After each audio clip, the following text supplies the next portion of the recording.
Brain aneurysms అంటే మనం సాధారణంగా గమనించేది ఏంటంటే మెదడులో రక్తనాళాల నుంచి ఉబ్బరాలు అంటే బలూన్స్ లాగా ఫామ్ అయితే అన్యూరిజమ్స్ అని అంటాము.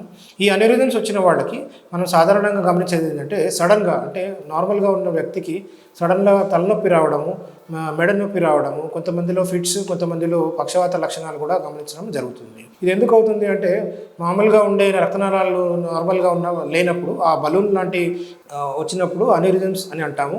అవి చిట్లిపోయి వాటిలోంచి రక్తం బయటకు వచ్చినప్పుడు ఇలాంటి లక్షణాలు మనం గమనిస్తుంటాము. ఇలాంటి బ్లీడింగ్ని మనము సబారక్నాయిడ్ హెమరేజ్ అని పిలుస్తుంటాము. ఈ సబారక్నాయిడ్ హెమరేజ్కి సాధారణంగా కామన్గా కారణం ఏంటంటే మనం బ్రెయిన్ అన్యూరిజమ్స్ అని చెప్పుకోవచ్చు. ఈ అన్యూరిజమ్స్ ఎవరికి వస్తాయి అని మనం సాధారణంగా క్లియర్గా ముందు నుంచి పట్టుకోవడం అనేది జరగడం కష్టము.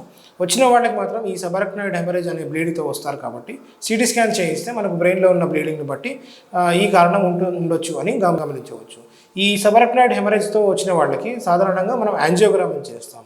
ఈ యాంజియోగ్రామ్ అంటే రక్తనాళాల పరిస్థితి ఎలా ఉంది అనే ఇన్ఫర్మేషన్ అనేది మనకు వస్తుంటుంది. ఈ యాంజియోగ్రామ్ చేసిన తర్వాత మనకు బ్రెయిన్లో రక్తనాళాల నుంచి వచ్చే అన్యూరిజమ్స్ ఎక్కడ ఉన్నాయి, ఎన్ని ఉన్నాయి అని మనకు ఇన్ఫర్మేషన్ వచ్చినప్పుడు దానికి తగ్గ ట్రీట్మెంట్ అనేది చేసుకోగలుగుతాము. ఈ అన్యూరిజమ్స్ అనేవి కూడా పలు రకాలుగా ఉంటాయి. కొన్నేమో లెస్ దెన్ అంటే 2 మిల్లీమీటర్ల కంటే తక్కువ ఉన్నప్పుడు దాన్ని మైక్రో అన్యూరిజమ్స్ అంటాము. ఇలాంటి వాటికి సాధారణంగా బ్లీడింగ్ వచ్చే అవకాశం ఉంటుంది, కానీ ట్రీట్మెంట్ ద్వారా ఎక్కువగా ఏం చేయలేము. కాబట్టి ఈ అన్యూరిజమ్స్ మైక్రో అన్యూరిజమ్స్ ట్రీట్మెంట్ అనేది మనము మందుల ద్వారా బీపీ కంట్రోల్లో పెట్టుకోవడము, మెదడులో టెన్షన్ ఎక్కువ కాకుండా బీపీ కంట్రోల్లో పెట్టుకున్నప్పుడు బ్లీడింగ్ అయ్యే అవకాశాలు తక్కువ ఉంటాయి. అన్యూరిజమ్స్ అనేది సైజు 2 మిల్లీమీటర్స్ కంటే ఎక్కువ ఉన్నప్పుడు దీన్ని మామూలుగా నార్మల్ సైజ్ అన్యూరిజమ్స్ అంటాము. ఈ 2.5 సెంటీమీటర్స్ అంటే 25 మిల్లీమీటర్స్ కంటే ఎక్కువ ఉన్నప్పుడు వాటిని మనం జాయింట్ అన్యూరిజమ్స్ అంటాము. ఈ నార్మల్ సైజ్ అంటే 2 మిల్లీమీటర్స్ నుంచి 2.5 సెంటీమీటర్స్ వరకు ఉన్న అన్యూరిజమ్స్కి పలు రకాలుగా మనం ట్రీట్మెంట్ అనేది చేయడం జరుగుతుంది. ఈ అన్యూరిజమ్స్ మనము యాంజియోగ్రామ్లో ఎక్కడ ఉన్నదని తెలుసుకున్నప్పుడు దానికి తగ్గ ట్రీట్మెంట్ అనేది మనము సర్జరీ ద్వారా కానీ, కాయిలింగ్ అంటే ఎండోవాస్కులర్ కాయిలింగ్ అంటే నరాల్లోంచి వైర్ ద్వారా కానీ మనం చేసుకోగలుగుతాము. మామూలుగా కొన్ని లొకేషన్స్ అంటే అన్యూరిజమ్స్ ఉన్న ఏ బ్లడ్ వెసల్స్కి వచ్చాయి దాన్ని బట్టి సర్జరీ అనేది చేయించుకుంటే దాన్ని క్లిప్పింగ్ అంటాము, క్రేనియోటమీ అండ్ క్లిప్పింగ్ అంటాము. ఈ క్రేనియోటమీ అండ్ క్లిప్పింగ్లో మనము ఓపెన్ సర్జరీ అని చెప్పాల్సి వస్తుంది. బ్రెయిన్లోకి వెళ్ళి స్కల్ సర్జరీ ఓపెన్ చేసి బ్రెయిన్లోకి వెళ్ళి ఆ అన్యూరిజమ్స్ ఉన్న ప్రదేశానికి వెళ్ళి మనం ఆ అన్యూరిజమ్ని మెటల్ అంటే టైటానియం క్లిప్స్ ద్వారా దాన్ని మూసివేయడం జరుగుతుంది. ఇలాంటివి ఆపరేషన్ చేసిన తర్వాత సాధారణంగా అన్యూరిజమ్స్ అనేది మూసుకుపోయి మళ్ళీ ఇంకోసారి బ్లీడింగ్ కాకుండా ఉంటుంది. ఈ క్లిప్పింగ్ అనేది మనము మేజర్స్ బ్రెయిన్ సర్జరీ కింద గమనించాల్సి ఉంటుంది. ఇది చాలా రిస్క్తో కూడిన ఆపరేషన్ కాబట్టి ప్రాణాంతకంగా ఉండే ఆపరేషన్లు అన్యూరిజమ్స్కి మాత్రం చేయాల్సి వస్తుంది. చాలా సార్లు గమనించేది అంటే కొన్ని ప్రదేశాల్లో ఓపెన్ సర్జరీ అనేది కుదరకపోవచ్చు.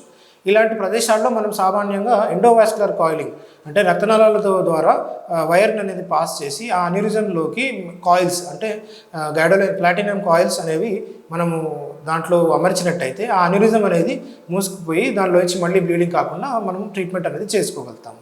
ఈ ఎండోవాస్కులర్ కాయిలింగ్ అనేది మనం రేడియాలజిస్ట్ ద్వారా కానీ, న్యూరాలజిస్ట్ కానీ, న్యూరోసర్జన్ కానీ ఈ ఎక్స్పీరియన్స్ ఉన్న వాళ్ళు అయితే ఇది చేయించుకోగలుగుతారు. ఈ ఆపరేషన్ ద్వారా మామూలుగా ఓపెన్ కాకుండా ఉంటుంది కాబట్టి రికవరీ అనేది చాలా ఫాస్ట్గా ఉంటుంది. కాయిలింగ్ అనేది ఇమీడియట్గా ఎఫెక్ట్ వస్తుంది కాబట్టి మళ్ళీ బ్లీడింగ్గా కాకుండా చాలా వరకు కాపాడుకోగలుగుతాము.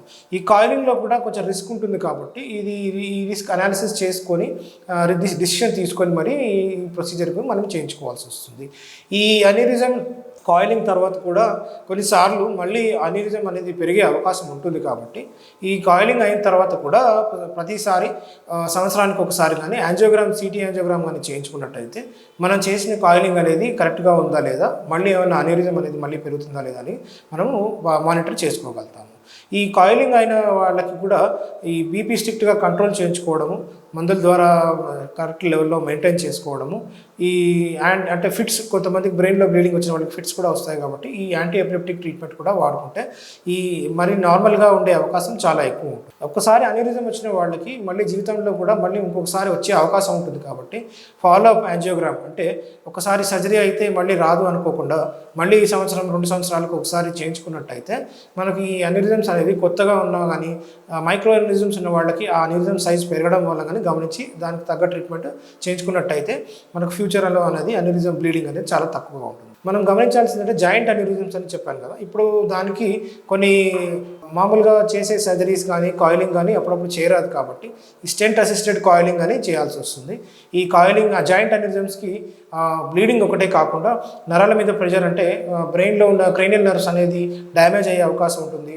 మెల్లకన్ను రావడం కానీ చూపు తగ్గడం కానీ ఇలాంటి ఫేస్ మీద చర్మం సెన్సేషన్ తగ్గడం కానీ ఇలాంటి సిమ్టమ్స్ కూడా గమనించినట్టయితే ఈ జాయింట్ అనిరిజమ్స్ అని మనం తెలుసుకోవాల్సి ఉంటుంది.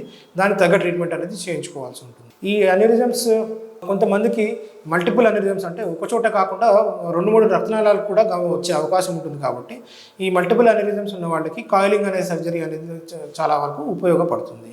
ఈ అనిరిజమ్స్ అనేవి కొంతమందికి వంశపారంపర్యంగా కూడా వస్తాయి. కాబట్టి ఈ మల్టిపుల్ అనిరిజమ్స్ ఒకే వంశంలో 2-3 ఉన్నట్టయితే మామూలుగా వేరే లేని వాళ్ళు కూడా ఈ యాంజియోగ్రామ్ చేయించుకున్నట్టయితే ముందుగా గమనించి పసిగట్టి కరెక్ట్ ట్రీట్మెంట్ తీసుకున్నట్టయితే normal life span normal life activity అనేది మనం చేసుకోగలుగుతాం. ఈ అనిరిజమ్స్ వచ్చిన పేషెంట్స్ని ఎక్కువగా మనము ట్రీట్మెంట్ లేకుండా వదిలినట్టయితే ఫ్యూచర్లో ఎప్పుడైనా సడన్గా బ్లీడ్ అయ్యి ప్రాణాంతకంగా మారే అవకాశం ఉంటుంది. కాబట్టి ఈ అనిరిజం ట్రీట్మెంట్కి కంపల్సరీ ట్రీట్మెంట్ చేయించుకుంటే నార్మల్ లైఫ్ అనేది మనం చేయించుకోగలుగుతాం.